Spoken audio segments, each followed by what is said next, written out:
رب هب لي من الصالحين. فبشرناه بغلام حليم.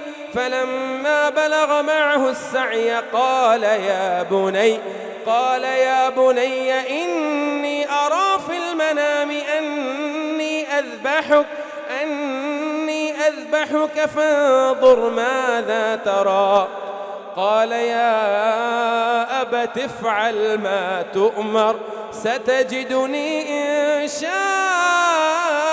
الله من الصابرين.